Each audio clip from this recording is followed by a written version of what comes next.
This is part of my 10-step action plan to guide you through the current health and financial crisis. This is step number 3, get control of your finances. The biggest challenge for most salons is going to be financial. Unfortunately, most salons run on cash flow and very small margins, so when the cash flow stops, there's typically no fallback position or buffer to meet your financial commitments. It's important that you deal with the financial facts, so start by making a list of everyone that you owe money to and the date and the amounts due. Just getting the financial facts onto paper starts to give you a degree of comfort and control. Next step is to reduce all unnecessary overhead, both personal and professional. You see, no one knows how long this is going to last, so it's essential that you eliminate any financial outgoings that you currently have that you do not absolutely need. Now, depending on whether or not you're open or closed is going to determine what your cash flow currently is. But my prediction is that if you're not already closed, then you will be very shortly. So, should you clear existing debt? Well, if you're still open and you have positive cash flow or have savings or access to money in order to clear your debt with your vendors, then perhaps consider doing so.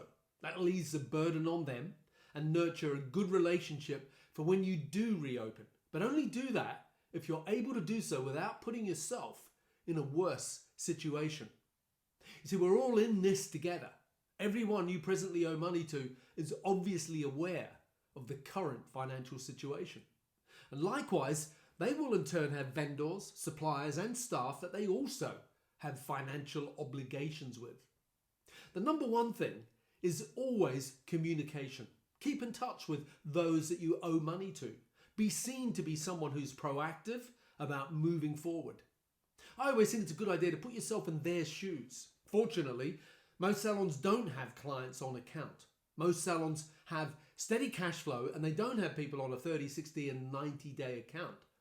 But if you did, you'd want to have some idea of when those accounts might be settled.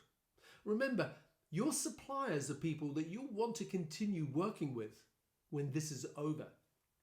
So communicate and come up with payment plans as best you're able, even if they have to be completely rewritten at a later date. We're dealing here with the unknown.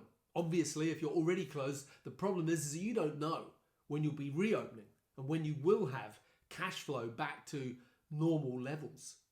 Fortunately, various governments are instigating measures to protect businesses with deferred payment of tax and subsidising staff wages, low interest loans, mortgage holidays.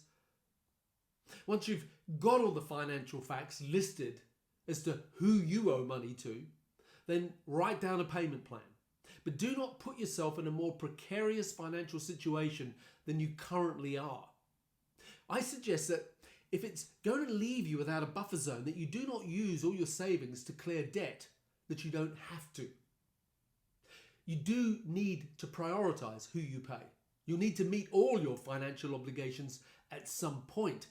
But with limited or no revenue coming in, it's obvious that you're going to need to prioritise who gets paid first. I suggest the following as a guideline to clear debt, or at least to put a realistic payment plan in place. First of all, pay all your employees. Some governments are assisting here with various schemes to allow you to avoid redundancies. After you've paid all your employees, then pay all your smaller suppliers so that they too can stay in business.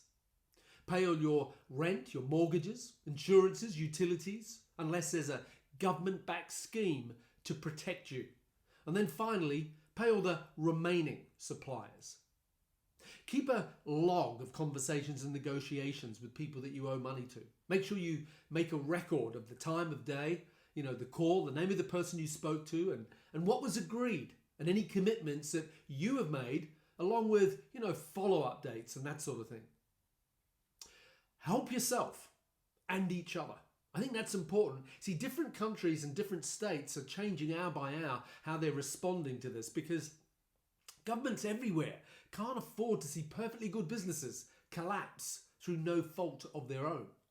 But I also don't think that people should always look towards or just rely on the government to help them. What I mean by that is that I think that we all have a duty to look for how we can all help ourselves and how we can help each other. So if this has been helpful, you can download the full 10-step action plan from my website, which is growmysalonbusiness.com. It's in the free resources section. And until the next time, be safe and be kind.